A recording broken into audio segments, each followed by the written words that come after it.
आज के दिन हम आपकी मुलाकात ऐसी ख़वातीन से करवा रहे हैं जिन्होंने बड़ी हिम्मत के साथ, हौसले के साथ और स्ट्रांगली, आप यकीन करें आसान नहीं है, जिनको कैंसर होता है, कैंसर का सुन के इंसान आधा वैसे ही ख़त्म हो जाता है, हमें कैंसर हो गया, हम कैसे अब बचेंगे। ज़िंदगी और मौत की कश्मकश में आप आगे दौड़ रहे होते हैं, भाग रहे होते हैं, क्या करना है क्या नहीं करना, घर में बच्चे भी हैं, फैमिली भी है और वीकनेसेस आपको पता है हम सबकी फैमिली सबकी वीकनेसेस होती हैं।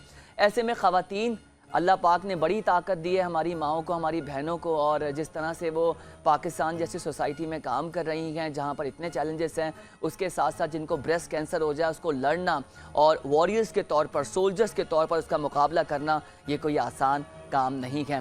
वक्त ज़ाया किए बगैर मैं आपकी मुलाकात करवाने जा रहा हूँ उज़्मा शाह से।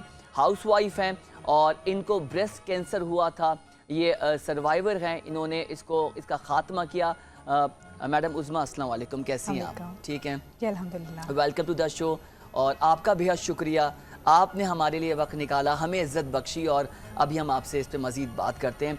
उनके हमरा बैठी हुई हैं नौरीन नोमान साहिबा, जो कि पाइनियर हैं शाम फ़िरोज़ और हाउस वाइफ भी है। नौरीन अस्सलाम वालेकुम मैम, कैसी हैं आप? ठीक हैं, खैरियत से? आप दोनों का बेहद शुक्रिया, हम मशकूर हैं कि आपने इस टॉपिक को अहमियत बख्शी।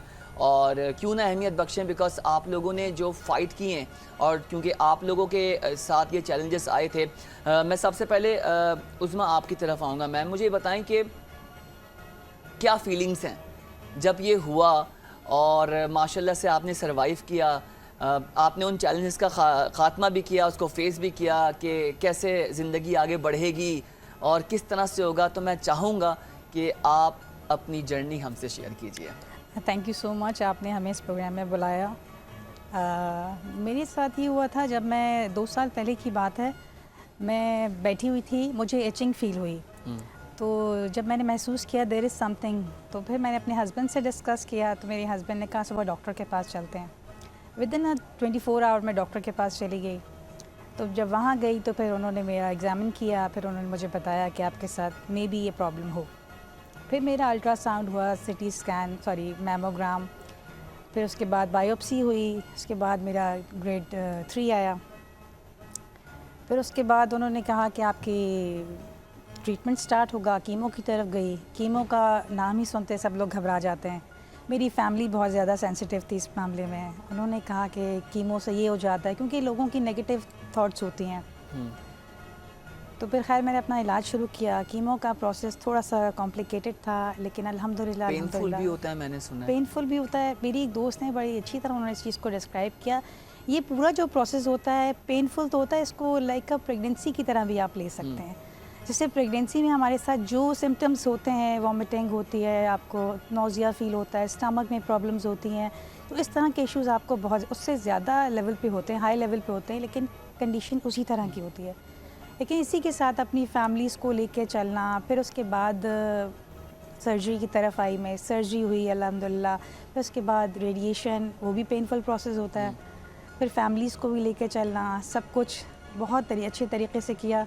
और जब हमने ये ग्रुप बनाया तो इसका मकसद यही था कि हम लोग जब इस प्रोसेस से गुजरे तो हमें इस तरह गाइडलाइन देने वाला कोई भी नहीं था। तो जब ये ग्रुप बना, इसमें शाम फ़िरोज़ा,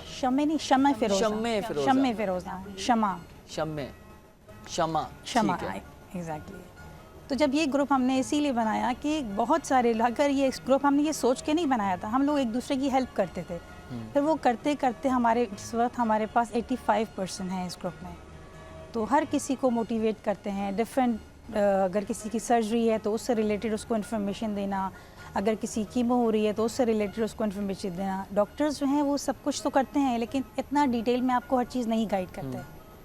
थैंक यू।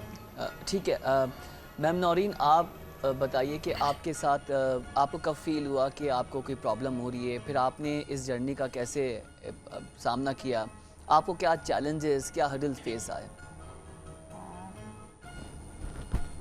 ऑब्वियसली आपने बिल्कुल ठीक कहा कि जब कैंसर का पता चलता है तो आधी मौत हो जाती है। मैं इस बात से एग्री करती हूँ।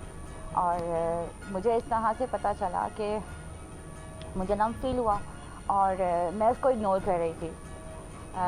बिल्कुल क्लियर मैं अपने बारे में बताऊंगी कि मैंने उसको निगलेक्ट किया और काफ़ी टाइम मैंने ऐसा हो गया क्योंकि आपको पता है कि हाउस वाइफ्स होते हैं हम, तो हमारे ऊपर इतनी ज़्यादा जिम्मेदारियां होती हैं कि शायद अपने ऊपर फोकस हमारा बहुत ज़्यादा कम होता है और बाकी चीज़ों को तो मैं इग्नोर करती रही। मुझे 1 ईयर के बाद ज़्यादा फील होने लगा, तो फिर मैंने डॉक्टर से कंसल्ट किया, तो ऑब्वियसली जो है वो मिलिग्नेंसी निकली उसमें और वो कैंसरस सिस्ट थी मेरी, और कैंसर मुझे डायग्नोज हुआ। तो ऑब्वियसली सबकी तरह मुझे भी बहुत शॉक हुआ कि मैं तो एक्सपेक्ट ही नहीं कर रही थी कि मुझे कैंसर होगा, क्योंकि मेरा ताल्लुक मेडिकल साइंसेस से ही रहा और मैं बहुत ज़्यादा हाइजीन फोबिया तो मैं जो है बहुत ज़्यादा मानती हूँ, मुझे बहुत ज़्यादा था हर चीज़ का। तो मैं कभी भी कोई ऐसी चीज़ कंज्यूम नहीं करती थी कि जो बाहर की हो या इस तरह का लाइफ स्टाइल को भी बहुत ज़्यादा मैं मैनेज करके चल रही थी। तो मैं तो एक्सपेक्ट नहीं कर रही थी कि मुझे कैंसर हो सकता है, लेकिन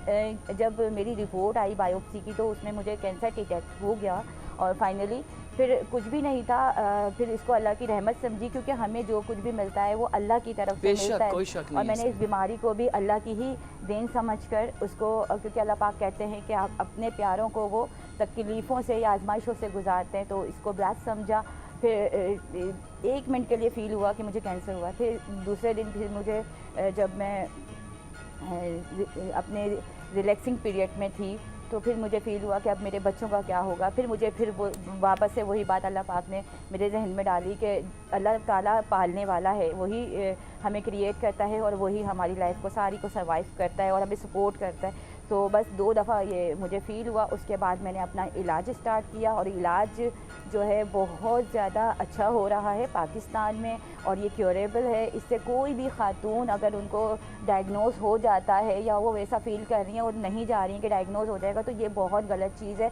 आप जाएँ, आप जैसे ही आप कुछ लम्प फील करते हैं, सिस्ट फील करते हैं, या अपनी बॉडी में या अपने ब्रेस्ट के एरिया में कुछ भी अगर आप जो है फ़ील करते हैं, तो फ़ौरन से किसी भी अच्छी ऑन्कोलॉजिस्ट से आप कंसल्ट करें, और जो भी वो असेसमेंट आपकी करेंगी और जो आपके नेसेसरी टेस्ट होंगे वो आपके करवाएंगी। और ज़रूरी नहीं है कि हर चीज़ ही जो है वो कैंसर हो, कभी कभी ये चीज़ बिनाइन भी होती है और फ़ौरन से छोटा सा ऑपरेशन करके वो निकाल दी जाती है और हमारी बॉडी से वो सिस्ट रिमूव हो जाती है।